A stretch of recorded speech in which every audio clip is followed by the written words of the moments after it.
Então, vamos começar. São 5h, 5h01, e nós vamos começar o nosso Radar Acespro dessa quinta-feira, dia 28 de maio, com um convidado muito especial, que é o Vladimir Carvalho, um empresário, CEO e fundador da Alterdata, uma grande empresa que emprega muita gente em Teresópolis, que é uma das maiores empresas do Rio de Janeiro, eu diria até de penetração em todo o Brasil. E ele tem muito a falar para a gente agora nessa pandemia, porque ele foi bem pioneiro. Nos primeiros dias, eu digo, nas primeiras semanas que nós estávamos em quarentena, Vladimir lançou uma campanha de manutenção da economia, quer dizer, ele viu além. Ele não fez apenas uma preocupação, que pena, estamos aqui e temos que trabalhar, temos que continuar. Ele deu ideias, ele mobilizou as pessoas para que a gente colabore com a manutenção da economia e, sabe lá, né? Eu acredito que isso tudo tem muita influência e que as pessoas mudaram seus comportamentos. Ei, meu Deus do céu. E vamos lá, Vladimir, você pode fazer uma introdução contando um pouco da tua história para quem não conhece, que eu acho que é muito importante, é uma história muito relevante. Eu falo sempre que o Brasil não dá atenção devida ao setor de tecnologia, aos empresários de tecnologia. E a gente está sempre pensando naquela empresa estrangeira, né? Na multinacional, naquela coisa que a gente acha maravilhoso. E a gente aqui tem muita tecnologia de ponta. E, além de tudo, não é só uma questão de valorizar, de prestigiar, mas é estratégico. Ter um setor tão estratégico dentro do nosso país, perto da gente, a gente viu como é importante não ter fábrica de máscara, respirador. A gente tem que ver de fora e fica desesperado. Imagina algo como tecnologia, se a gente, de repente, por um motivo qualquer, não tem acesso a isso. Então, vamos lá, Vladimir, conta um pouco a tua história para a gente continuar a conversa. Primeiro, Maria Luísa, obrigado pela oportunidade. A CESP vem fazendo um trabalho aí muito expressivo de orientação e contribuição nessas reflexões para as empresas de TI estarem se desenvolvendo. E nessa fase agora, quanto mais informações, melhor, né? E eu acredito muito no trabalho coletivo. Eu acho que juntos nós somos muito melhores do que individualmente, porque um vai ensinando para o outro, então um vai inspirando o outro. Eu acho que isso é bem relevante. Para quem não conhece a Alterdata, nós somos uma companhia que completa agora 31 anos, em julho. Eu estou com 57 anos agora, então eu fundei a empresa quando eu tinha 25. A empresa tem, nesse momento, 50 mil clientes ativos, tem 1.800 colaboradores, tem 100 unidades de negócio no Brasil inteiro, e isso dá aproximadamente 1 milhão de usuários que usam os sistemas todos os dias. Então, é uma massa crítica grande. Nós somos a maior em tecnologia do Estado, segundo o ranking da revista Exame, somos a quinta maior do Brasil. As 4 que estão na nossa frente estão em São Paulo, então nós temos um peso aqui importante. Somos a maior da nossa cidade, aqui em Teresópolis, só maior que a gente, só a prefeitura, e isso faz com que a gente tenha uma preocupação muito grande com o ecossistema todo que gira em torno da companhia. E nessa fase agora, que a gente está com essa massa de clientes tão grandes, fica muito fácil para uma empresa desse tamanho a gente ter uma sensibilidade melhor do que está acontecendo e que movimentos estão sendo feitos que dão certo ou dão errado. Então, acho que a minha pretensão aqui nesse papo nosso hoje aqui é tentar criar alguns desconfortos em todos os ouvintes, porque eu tenho feito, né, eu não sei se você sabe, Maria Luísa, mas agora nessa quarentena eu tenho feito 1 a 2 lives por dia. Hoje serão 3. Eu tenho que terminar agora 5 horas, começa a outra. Eu fiquei tomando conta do seu Facebook, da sua rede social, para saber que dia tinha uma folga. Eu convidei você, mas logo depois alguém botou mais coisa aí dentro. Eu já falei para mais de 20 mil empresários nessa quarentena, então, porque é um momento de reflexão, né? É um momento de realmente aprendizado, e eu acredito em algumas coisas que está um pouco além do que às vezes a gente está lendo nos jornais, então eu acho que a gente pode fazer algumas coisas concretas. E me incomoda, às vezes, você falou uma coisa bem bacana que me incomoda, por exemplo, quando a pessoa é muito fala e faz pouco. sabe, muito teórico e pouca prática. Me incomoda muito isso, então eu acho que a gente tem que realizar algumas coisas. Então, todo mundo falando que tem que mudar, mas ninguém faz nada. Então, quando você cria algumas ações concretas, eu acho que dá muito resultado. Então, nessas lives, a minha intenção é sempre gerar um desconforto para alguém sair pensando o que vai fazer amanhã, para ver se amanhã você começa a ter alguns comportamentos diferentes e já passe a estar numa outra dinâmica. Então, acho que a essência é por aí. Eu acredito muito nisso e sempre conduzia a Alterdata desde a fundação a ter uma pegada desse tipo, para que as pessoas entendam que eu valorizo muito mais uma ação do que um discurso. Então, nesse momento que nós estamos vivendo, em que essa mudança é muito drástica, essas ações de curto prazo são muito importantes, né? Então, acho que tem bastante coisa bacana para a gente falar hoje aqui. Bacana, muito bom. E aí me fala dessa sua campanha. Quer dizer, logo de início você entendeu que era necessário movimentar, dar dinheiro para o mercado. Quer dizer, você entendeu que o problema da pandemia é que o dinheiro ia ficar represado. E a falta de circulação desse dinheiro ia gerar uma crise econômica. Nas 2 primeiras semanas, Maria Luísa, eu comecei a perceber uma coisa, fruto dos clientes, né? Eu comecei a perceber que, porque nós temos, nesse universo de 50 mil clientes, tem cliente de todo quanto é tipo. Então, eu comecei a perceber que alguns estavam paralisando algumas coisas que não necessariamente precisavam estar paralisadas. Eu comecei a perceber detalhes até no meu dia a dia, né? Coisas, por exemplo, eu tinha uns pintores pintando a grade da meu jardim, e veio esse problema de paralisar todo mundo. Eu falei, eu vou ter que paralisar os caras desesperados, porque perdeu o dinheiro deles. Eles estavam meu jardim, eu tenho, sei lá, eles estão uns 30 metros de onde eu estou. E eu ia tirar o ganha-pão dos caras. Eu falei, não vou, cara, não vou mesmo. Eles vão continuar trabalhando, porque isso gera o dinheiro na economia. Aí eu criei uma campanha que eu comecei a chamar de O Brasil Precisa dos Brasileiros. E comecei a mostrar para as pessoas que a gente poderia pensar, ao invés de ficar falando que o governo isso, o governo aquilo, blá, blá, blá, que todo mundo fica falando, é você fazer alguma coisa real. Não adianta ficar falando que o mundo vai acabar. Vai lá e faz alguma coisa para ele não acabar. Pô. Se mexe. Então eu comecei a fazer uma campanha e falar o seguinte, gente, quem pode ajudar, ajude. A sociedade tem com pessoas com muitas dificuldades, pessoas que perderam emprego, empresas fechadas, mas tem um outro grupo da sociedade que estão empregados, as empresas estão rodando, são empregados, têm empregos públicos. Essas pessoas podem fazer um mínimo. O que é o mínimo? O mínimo é você que tem, por exemplo, um professor de natação, não para de pagar esse cara, não, pô. Continua pagando, depois ele te dá em créditos. Você que tem uma manicure, não para de pagar ela, não. Quando você vai lá toda semana, 15 dias, continue pagando, depois você recupera isso em serviços. Coisas desse tipo podem fazer uma diferença imensa. Aí fiz o primeiro capítulo, e quando fiz o primeiro capítulo, deu 2.000 e tantas visualizações logo nos primeiros dias. Eu comecei a receber um feedback de pessoas começando a me falar de mim. Você não falou do nosso setor, você não falou de restaurante. Aí vem um outro, você não falou do setor tal. Aí eu comecei a pensar, eu falei, poxa, realmente, cara, cada setor tem um problema. Aí comecei a fazer outros episódios específicos de alguns setores. E foi um sucesso muito legal, né? Porque muitas pessoas se sentiram acolhidas e é mais fácil dele sensibilizar o cliente dele quando vê um terceiro falando. Então, É verdade. se ele é o dono da academia, ele falar para os alunos continuarem pagando, parece que ele é um mercenário. Agora, quando ele pega um cara de mercado e manda uma visão, tem outro peso, né? Então, Sem isso dúvida. circulou pelo Brasil inteiro. Eu tive pessoas que viram no Nordeste, no Sul. Foi muito legal.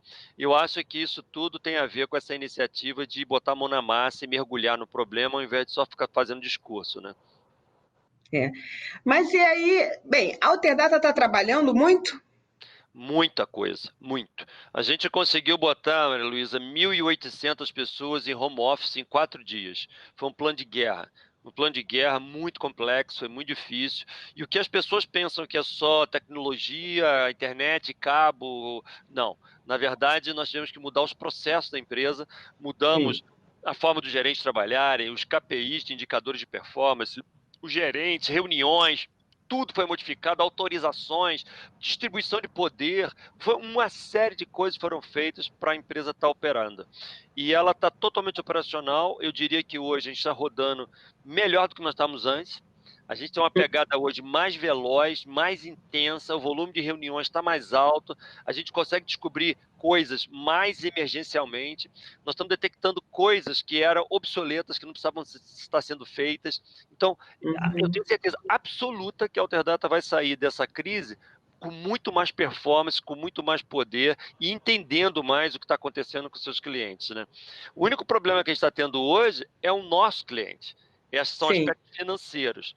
Então, a gente está com uma inadimplência altíssima, nós estamos com a maior perda de clientes da história da empresa, desses 30 anos, com clientes por falência. Então, é muito triste a gente receber ligações de clientes cancelando contrato, clientes chorando de soluçar, tivemos alguns casos desses, então, muito triste. E o aspecto financeiro é o problema, mas a operação da companhia está bacana. Então, tem coisas que a gente pode falar aqui que são importantes, como o reposicionamento do líder. Então, o meu reposicionamento foi muito importante nisso, meu e do meu sócio, a maneira com que nós dois nos mergulhamos dentro do problema para mostrar a todo mundo que nós estamos no meio da guerra.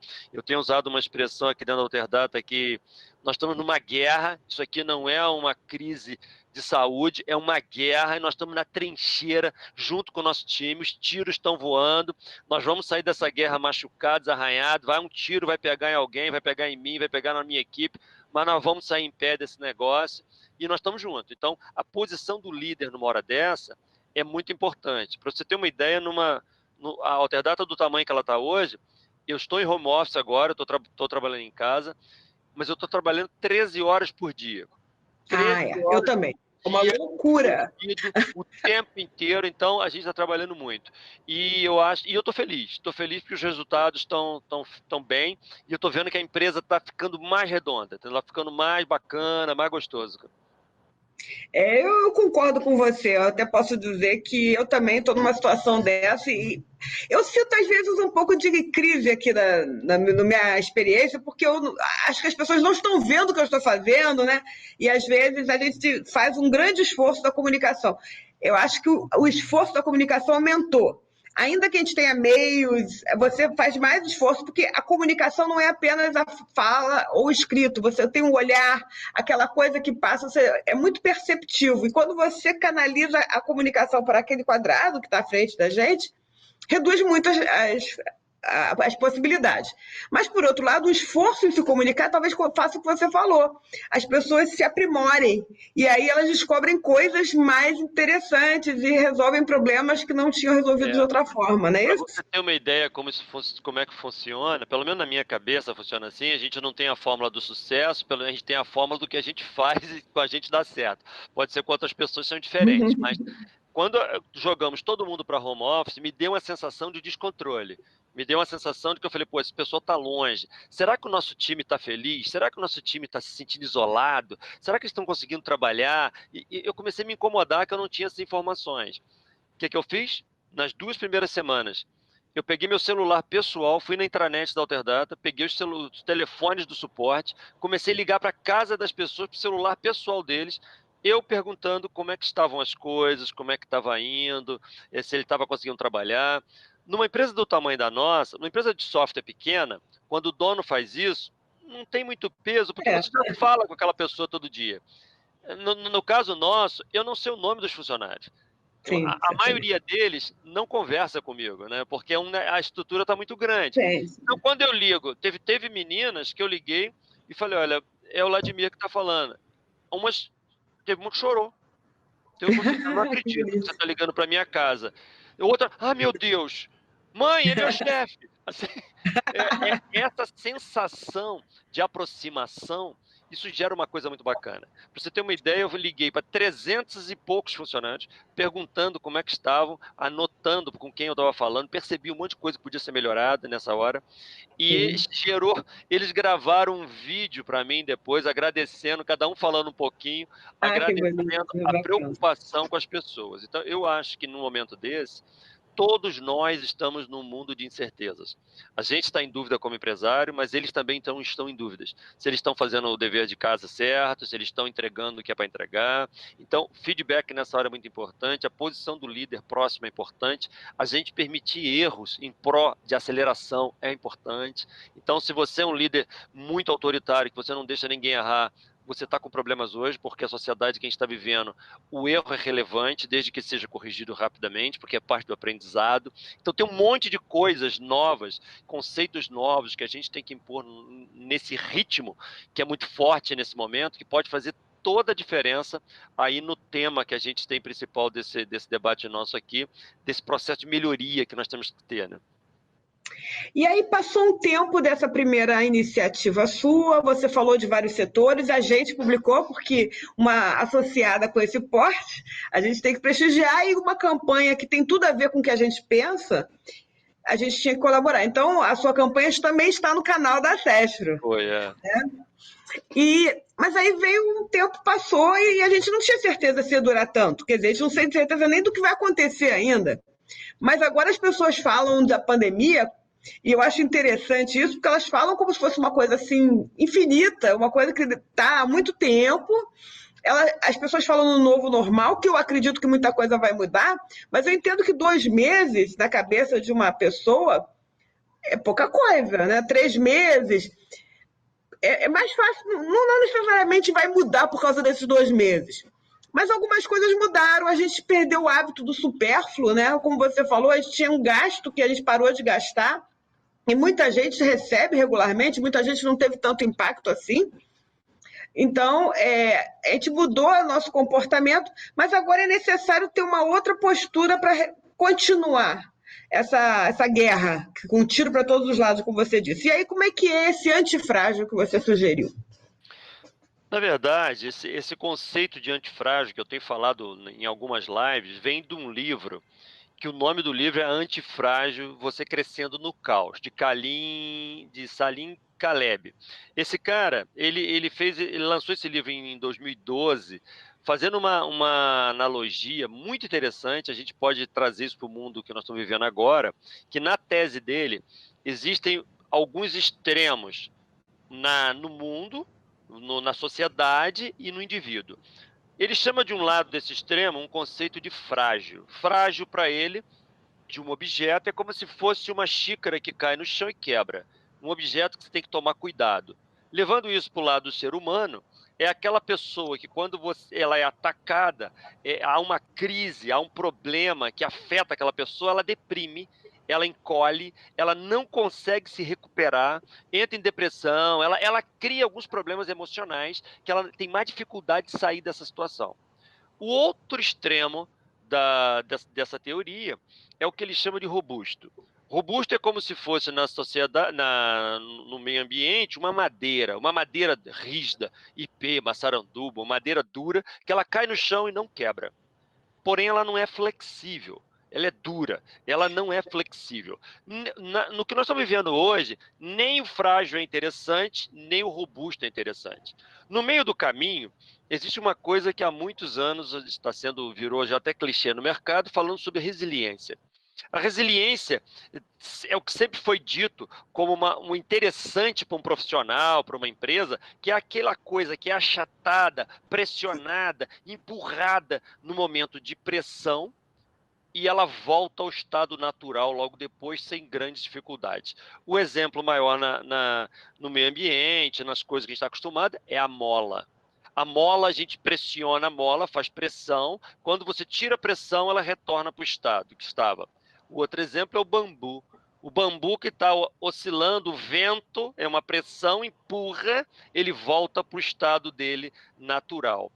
Se nós considerarmos a gente, aquelas pessoas que quando passam por uma situação difícil, perde um cliente grande, perde funcionários e tem problema financeiro, e ao mesmo tempo, logo depois ela está sorrindo de novo e está tocando a vida. Ela é resiliente.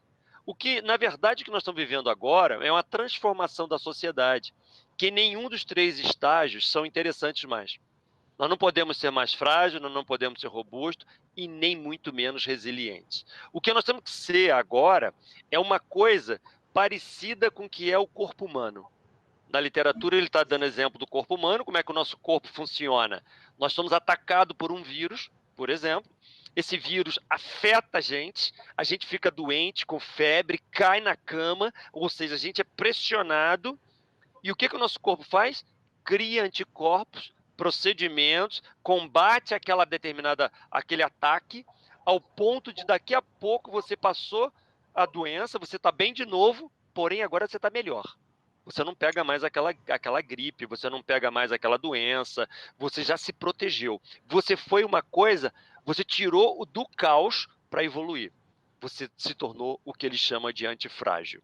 Essa palavra antifrágil é o processo de evolução que a gente tem que fazer. Nesse momento agora, que nós estamos vivendo essa crise, eu não acho razoável alguém simplesmente dizer para mim que ele vai voltar a ser o que era há 3 meses atrás. A minha empresa está pressionada, problema financeiro, minha equipe, mas eu sou resiliente, eu vou voltar a ser o que eu era há 3 meses atrás. Se isso acontecer, você está com problemas. Porque, na verdade, a sociedade não é mais a mesma. A pessoa que for simplesmente resiliente, você vai voltar a ser o que você era e a sociedade agora é outra coisa. É outra dinâmica, é outro relacionamento. Você tem que ser melhor. Então, o que nós temos que observar, indo para a prática, já sem fazer teoria, mas indo para a prática, é você colocar no papel e entender o seguinte: o que você está fazendo hoje que você vai ser uma pessoa melhor daqui a pouco? O que sua empresa já descobriu de método, de procedimento, de rotinas, que ela está se transformando numa coisa melhor? Se você tiver dificuldade de descobrir essas coisas, você está com problemas.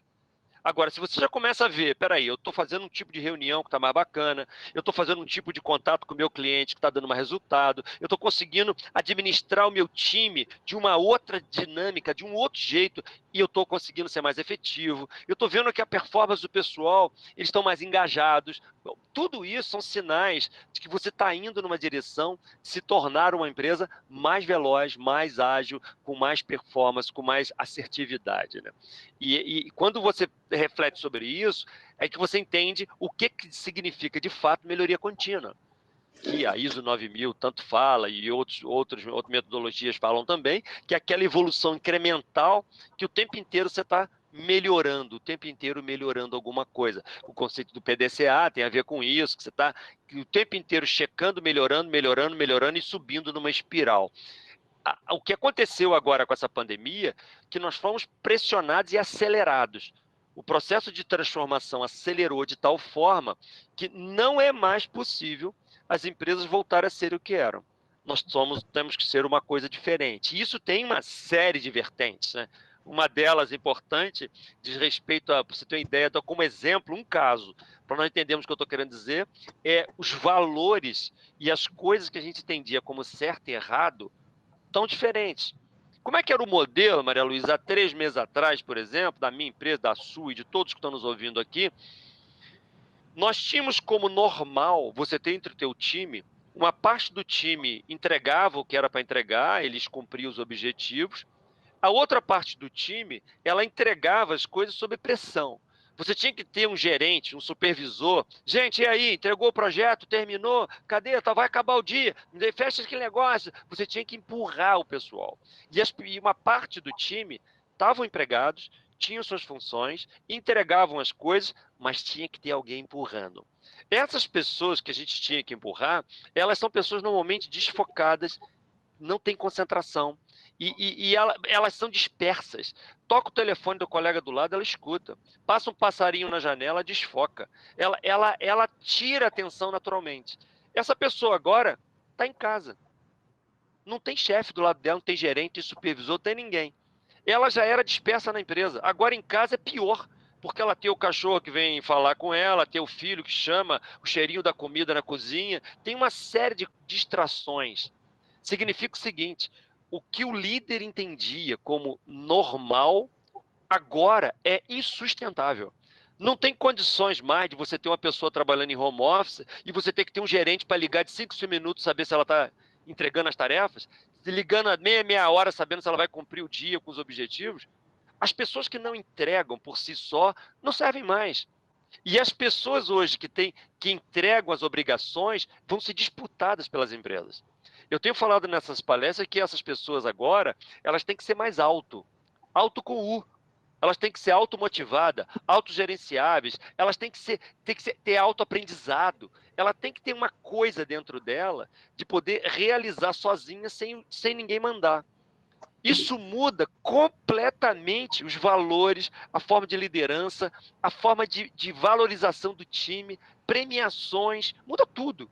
É esse tipo de mudança que eu venho alertando muito a muitos empresários, o quanto que as alterações são mais profundas que a maioria das pessoas imaginam.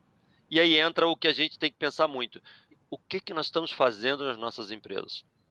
O que nós estamos fazendo todos os dias, agora, nessa pandemia, que está nos tornando melhor? Será que nós estamos sendo ágeis ou será que nós estamos sendo lentos em relação a tudo que está acontecendo? Essas são reflexões importantes. Você sempre valorizou muito o local de trabalho, né?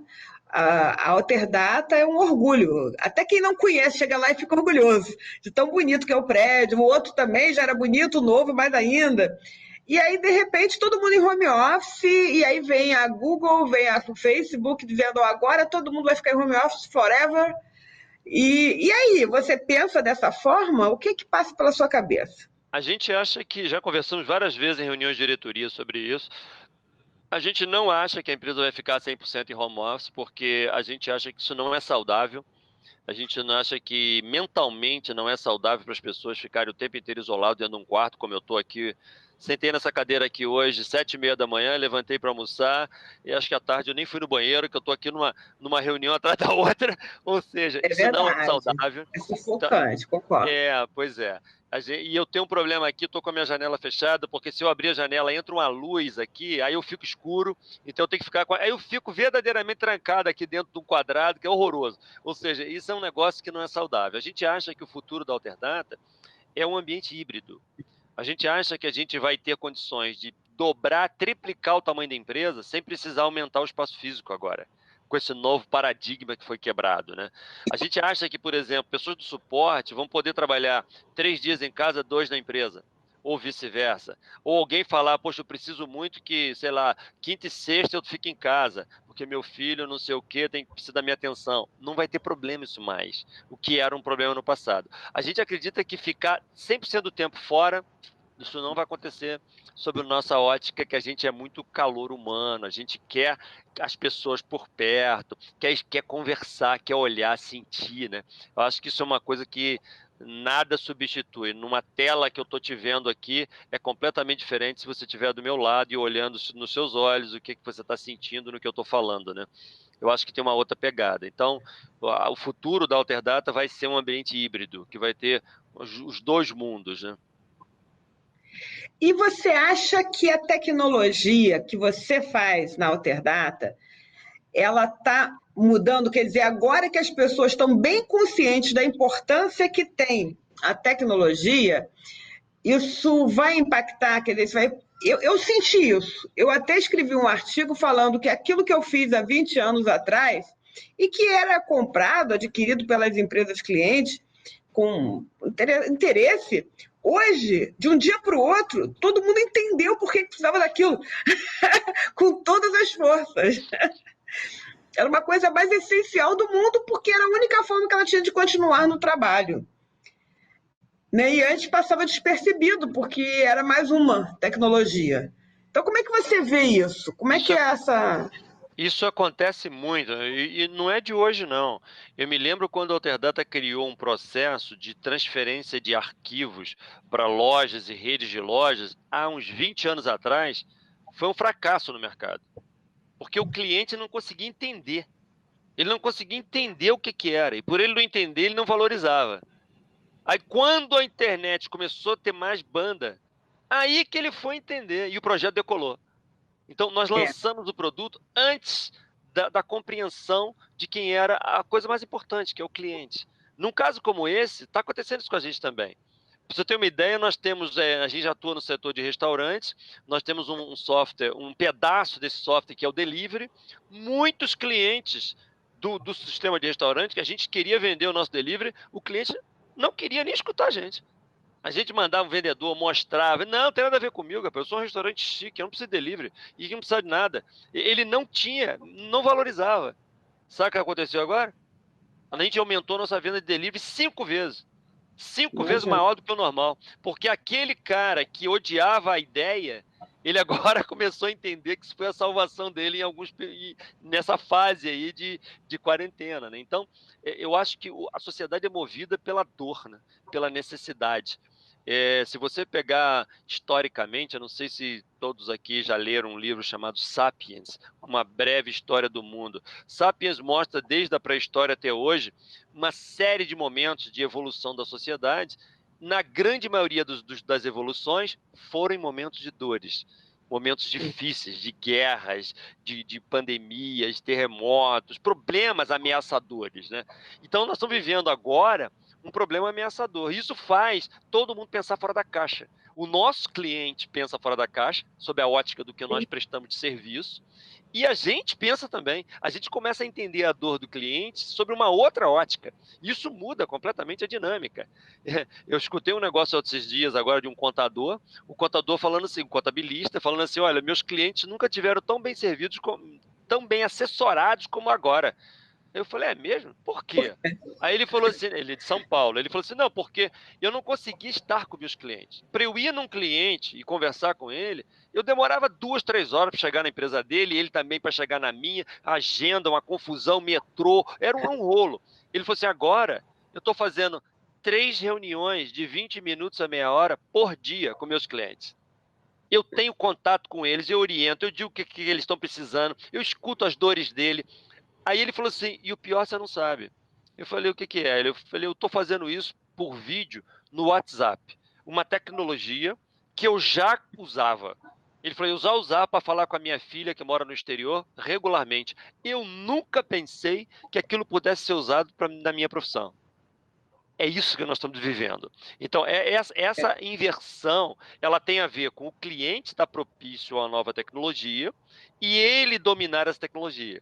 Então, o que a Alterdata vem fazendo hoje? Mostrando aos nossos clientes, esse 1 milhão de usuários, que tipo de ferramenta ele pode usar e como o cliente dele está sensível nesse momento, mais receptivo, pode ser acessado de uma outra forma, o setor comercial pode trabalhar de uma outra maneira, esse tipo de coisa, porque a mudança é forte, é drástica, e ela não, às vezes não é só a gente que tem que mudar. Quando há uma mudança do mercado inteiro, tudo fica mais fácil, porque é o que acontece que você falou, o cliente percebe, então você convence ele muito mais fácil de uma coisa que é bacana para ele, né? É verdade. No início do ano passado, quando eu assumi a FESPRO, né, nesse mandato, que está no meu último ano, no segundo ano, eu comecei a fazer um discurso dizendo que era necessário digitalizar. Porque todo mundo falava, o Rio de Janeiro, as lojas estão vazias, as lojas estão fechando. E eu costumava dizer que muitos dos culpados das lojas estarem fechadas éramos nós mesmos, porque nós paramos de comprar nas lojas para comprar online. E a gente não comprava online naquela loja, a gente comprava online em outro estado, com frequência. E a gente achava que isso não estava atrapalhando. Eu falei, é impossível não atrapalhar. Se você tinha um hábito de consumo e agora você mantém um hábito de consumo, mas agora consome em outro estado, não é possível que a sua loja do lado da sua esquina não esteja sentindo isso. Mas o curioso é que a loja não entendia que isso acontecia. Ela achava que, no caso, ela era uma loja física e, portanto, ela tinha que melhorar como loja física. Até fazer um esforço a respeito, mas ela não entendia que ela tinha também que não só atender os outros clientes dela que estavam em outro estado, aqui em volta, e como em outro estado também, assim como os do outro estado atendem a gente. E, de repente, tudo mudou. E eu fiquei muito feliz, porque eu acho que eu conversando anteontem com o Benito no Fórum de Desenvolvimento da Alerj, eu falei, eu acho que isso é uma oportunidade para o Rio de Janeiro, porque as lojas perto, elas ganharam muito, porque a gente consegue receber em um dia, em algumas horas. E aquelas que estão distantes estão levando mais tempo ainda, então estão perdendo o diferencial competitivo. E aí é um momento que a tecnologia tem que ser recebida, né? Olha só como é que a gente está ajudando. Não, mas é isso, é isso. Na verdade, está tudo sendo reinventado, né? Toda essa reinvenção vem fazer. Tem um microfone aberto da Cláudia Barcelos. Fecha o microfone da Cláudia. É. E obrigado. E essa reinvenção tem todo sentido, cara, todo sentido. Porque quando a gente está fazendo o negócio à distância, isso complica por um lado, ajuda pelo outro, né? A gente vê muito isso acontecendo em muitos clientes nossos e a gente vem tentando orientar esses clientes todos nessa incerteza que nós estamos. Uma outra reflexão que eu tenho tentado mostrar muito para as pessoas, Maria Luísa, é em relação a essas pessoas que têm muita soberba, sabe? Muita certeza de tudo. Tem pessoas, por exemplo, que não estão aqui nessa live, que são pessoas, por exemplo, da área de tecnologia, porque eles acham que sabem já tudo. Porque, e aí nós temos que refletir uma coisa. Lá atrás, na época da minha avó, elas viviam uma sociedade de certezas. Eles sabiam a comida que era melhor, a escola que era melhor para os filhos, qual era o melhor tipo de educação que tinham que dar para a família. E por isso os mais velhos, eles eram referência para os mais novos. Ensinavam os mais novos aprendiam com os mais velhos. Nós estamos vivendo uma sociedade hoje que não é de certezas, é uma sociedade de incertezas. A gente não sabe nada. Quanto mais você estuda, mais você tem a certeza que você não sabe, porque a sociedade se transforma muito rapidamente. O ovo da galinha já foi herói e vilão várias vezes. A ciência descobre um negócio que diz que é ruim para o colesterol, daqui a pouco vem uma outra pesquisa e diz que não é isso, que é bom. A gente não tem mais certeza de nada. Então, quando a gente fala em filosofia, que a gente começa a entender que se nós estamos vivendo uma sociedade de incertezas, a humildade no aprendizado de uma coisa nova passa a ser um diferencial violento. Então, eu sugiro que todos que estão nos ouvindo aqui, todas as daqui para frente, que você escutar alguém falando assim, eu tenho certeza que é assim, desconfie. Porque essa pessoa não pode ter certeza, porque é impossível, ela não tem certeza. E se ela tiver uma certeza agora, é possível que aquilo se transforme em alguma coisa diferente daqui a 6 meses, daqui a 1 ano. Então, o jogo hoje é desse aprendizado. E aí entra a reflexão para a prática. O que nós estamos fazendo hoje nas nossas empresas para manter um ritmo de aprendizado? A gente investe em treinamento com o nosso time, a gente estuda. O que você cria de metas e objetivos para você transformar sua companhia num negócio diferente? O que você cobra da sua equipe se transformar em algo diferente? Eu estou vendo uma coisa interessante nessa fase lá na Alterdata que eu estou muito feliz, cara. Eu estou vendo um engajamento do time de uma forma impressionante. A gente sempre teve um engajamento forte. A empresa já saiu muitas vezes entre as melhores empresas para trabalhar do país. Ela tem uma coisa de bandeira, de amor à bandeira, que é muito bacana. Se você chegar na nossa rua lá e começar a falar mal da empresa na rua, alguém pode te bater, porque o pessoal tem amor pela bandeira. Mas eu estou vendo uma coisa hoje impressionante, que ontem, anteontem, um diretor me mandou uma mensagem e ia começar teve um treinamento no suporte sobre melhoria, qual é a expectativa da empresa em relação a um bom profissional daqui para frente. Nós preparamos um conteúdo e iam passar para 70 pessoas de um departamento de suporte, um pedaço de suporte. O treinamento ia começar às 6 horas, acabar às 7h30. Essa aqui era o cronograma. 8h30 da noite, o diretor me manda uma mensagem pelo WhatsApp, Vladimir, o pessoal não quer ir embora. Tá todo mundo na sala virtual aqui, discutindo, debatendo, tá uma coisa impressionante, tá muito legal. Eu falei assim, cara, me dá esse link aí que eu vou entrar nessa reunião.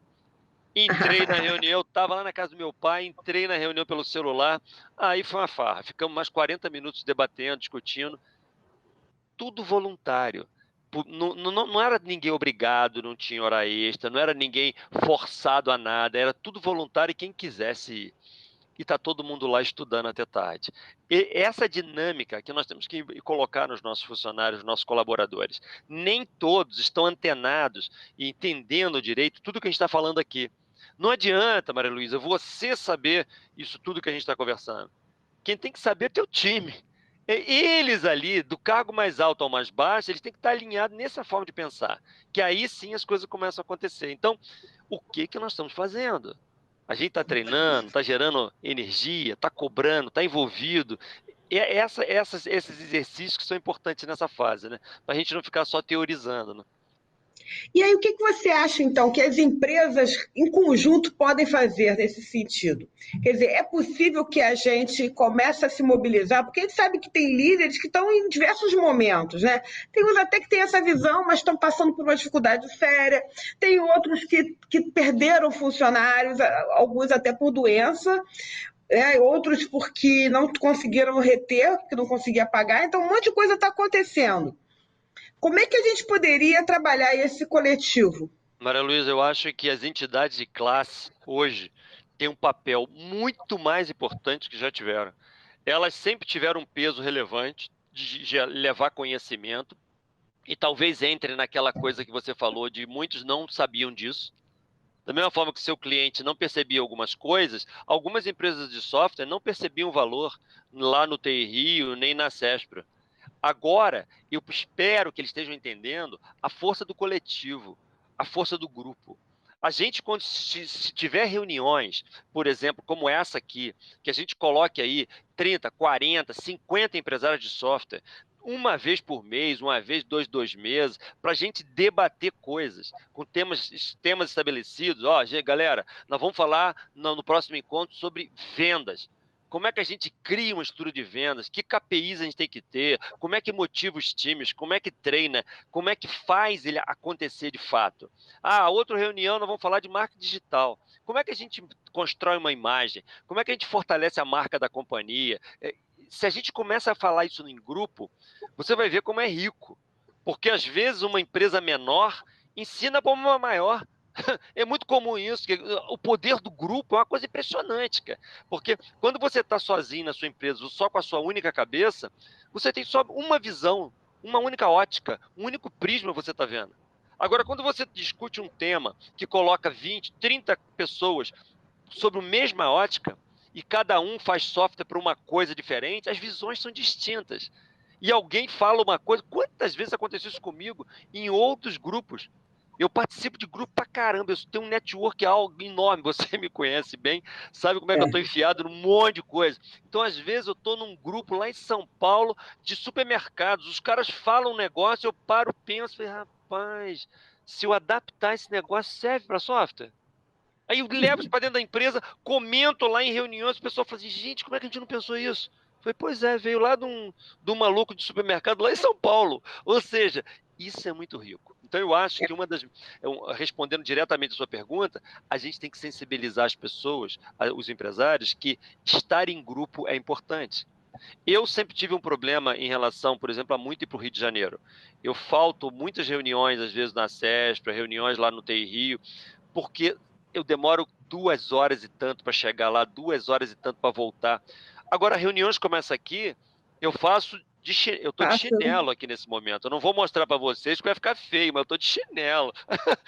A gente pode fazer com uma outra dinâmica, com uma outra forma de operar, que tudo é mais fácil. Então, se você falar para mim, Admir, eu posso contar contigo em todos os encontros desses, você pode contar. Que eu vou fazer aqui da minha casa. Então, é Olha só, tudo você mais fala fácil. essas coisas assim, mas eu já estou anotando aqui, só vou faltar a data para aquele encontro dos empresários sobre vendas, que vai ser o primeiro.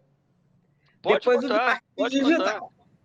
Pode Vamos contar. fazer. Se as pessoas estiverem. Eu não sei se a gente tem chat aqui, eu não sei se tem chat aqui. Pode escrever. As pessoas, eu não sei se as pessoas concordam com isso ou não, se o grupo que está aqui presente concorda com esse tipo de iniciativa, se acha que esse tipo de debate é bacana. Escreve aí para a gente saber se a gente. Diga alguma coisa. Às vezes eu sou muito sonhador, sabe? Às vezes eu fico imaginando muita coisa que nem sempre as pessoas concordam, né? Mas eu acredito muito nessa troca, cara. Nessa troca acho que é muito relevante.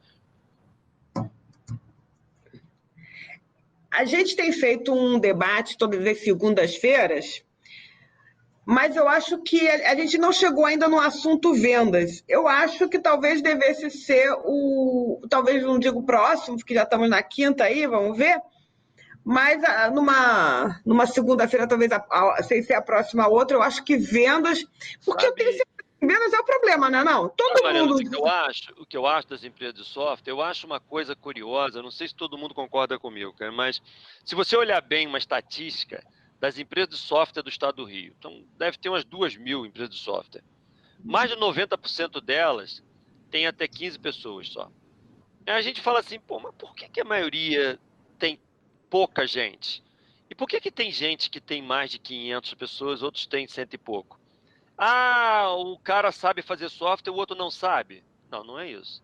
Um entende banco de dados, o outro não. Não, não é isso. Um entende modelagem e o outro não entende. Não, não é isso. Tudo que é técnico tem muita gente boa. A maioria dessas empresas pequenas são muito fortes tecnicamente. E a gente começa a pensar, então por que não dá certo?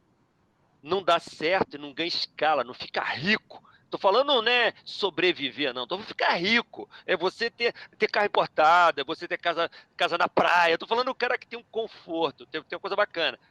Porque falta um elemento, alguns elementos, que a gente pode ajudar na CESP. O cara não, a gente não precisa ensinar para esse cara modelagem de dados, linguagem, nada disso. Se vai usar metodologia Scrum para construir software, isso ele sabe. O que a CESP pode fazer e as entidades é ensinar a ele se transformar num executivo de software, que é diferente de um técnico de software. Se a gente ensinar para esse cara a vender, a liderar, a fazer marketing, a entender proteções jurídicas, fazer análise de risco, fazer planejamento, controlar custos, fazer orçamento, ele fazer coisas do mundo empresarial independente de software. Aí nós estamos transformando esses caras, tirando eles de um lado técnico e jogando ele num lado executivo da história. A coisa muda completamente. Eu não sei se as pessoas concordam com isso. Vai botando no Olha, chat a aí, maioria gente. concordou Faz aí. interação. Vai botando no chat se eu estou viajando demais ou se isso faz sentido. Porque se a gente se achar que isso faz sentido, a gente pode ir construindo uma trilha, uma grade, um conjunto de ações de capacitação dessas coisas que são importantes. Por exemplo, uma coisa que eu acho importantíssima, cara. Eu acho fundamental saber falar em público. Você pega um cara, às vezes, Maria Luísa, que é crânio, gênio, faz um sócio maravilhoso. Aí você pega e fala assim, companheiro, tem uma oportunidade, você vai lá naquele auditório e toma um microfone, você vai lá falar do teu produto para 100 pessoas. Ele não consegue. Ele trava, gela e não passa credibilidade. Ninguém compra o produto porque ele parece um menino falando envergonhado. Ele não tem approach, não tem chegada. E isso é treinável. São coisas que são treináveis, que a gente pode ir gerando um tipo de capacitação, um tipo de orientação, para a pessoa passar credibilidade, ter mais empatia, ter um jeito de se comportar que faz uma diferença absurda. Então, por isso que a gente vê pessoas com coisas, produtos maravilhosos na mão, e não consegue ganhar dinheiro com aquilo. Porque falta um skill, né? Falta uma outra coisa que não é só o lado técnico, né? Bacana. Pronto. Agora já temos um programa de capacitação executiva da CESP. E Olha ideias que tem. E vou te falar mais: muitos que estão aqui, de repente, ouvindo, são pessoas que podem ser os geradores de conteúdo de alguma dessas coisas. De repente, um fala de vendas, o outro fala de sei lá o quê, entendeu? Você cria uma trilha e começa a pegar quem são os personagens melhores para falar desse tema. E então eu todo mundo acredito ajuda todo nisso. mundo. Tem coisas que um tem e o outro falta. E aí, Exato. um grande talento em uma coisa é Exatamente. compensado por uma falta em outra, e essa formação executiva é essencial. A gente fez esse ano mesmo, uma turma do For Soft Sales, que foi a primeira iniciativa da CESP de vender, de oferecer uma formação de vendas, mas não para o executivo, para uma máquina de vendas, e que seria aquela pessoa SDR. O jovem que ainda não tem a formação, que vai começar a batalhar, e foi um resultado bem positivo. Mas no meio dessa formação, foi dada também a formação para aqueles que queriam contratar o SDR, porque senão ele não ia saber trabalhar com o cara. Como é que ele vai saber trabalhar com um rapaz que está bem treinado e ele não? Né? Porque É como isso. técnico, você bem disse, o técnico, quem é técnico, sabe lidar com o técnico, sabe dizer o que Mas, faz. Luísa, vou Mas te contar um caso para você ver como é que a minha cabeça é meio estranha, né? Como é que há 20 anos atrás, talvez até mais, a gente estava treinando, contratando vendedores e eu dando treinamento aos vendedores. Aí eu comecei a pensar o seguinte, cara, porra, por que a gente tem que botar só pessoal técnico para vender? Será que outro tipo de pessoa não consegue vender software? E aí eu faço sempre checagens com amigos, tem outras empresas de software, o pessoal não tem nada a ver, cara. Quem tem que vender software tem que entender de banco de dados, entender de linguagens, para falar com o cliente. Eu falei, cara, não é possível, cara. Eu vou fazer um laboratório. Qual era o laboratório? Abri um processo seletivo e eu falei, eu quero alguém top de linha que venda alguma coisa na rua que não seja software. E quero mulher, não quero homem ainda. Quero fazer um teste com mulher. Fizemos as entrevistas e contratamos uma pessoa. Essa menina, sabe o que ela vendia? Bíblia. Bíblia. De porta em porta. Ela batia na porta vendendo Bíblia. Ela não entendia nada, mal sabia usar o mouse. O que nós fizemos? Treinamos no que ela não sabia. No software, nas tecnologias, e vender ela já sabia. Porque você imagina você vender Bíblia de porta em porta. Essa menina, em 6 meses, virou recordista de vendas da Alterdata. Em 6 meses, do Brasil inteiro. Era do Rio de Janeiro. Em 6 meses, ela estava top de linha. É isso que eu estou querendo dizer. Então, as quebras de paradigma. Essas coisas são reflexões que, no momento de guerra, como nós estamos vivendo agora, elas passam a ter um peso muito grande. O peso lá de trás já existia, mas hoje a reinvenção, pensar diferente, correr um pouco de risco, testar modelos diferentes, passa a ter um peso excepcional, né?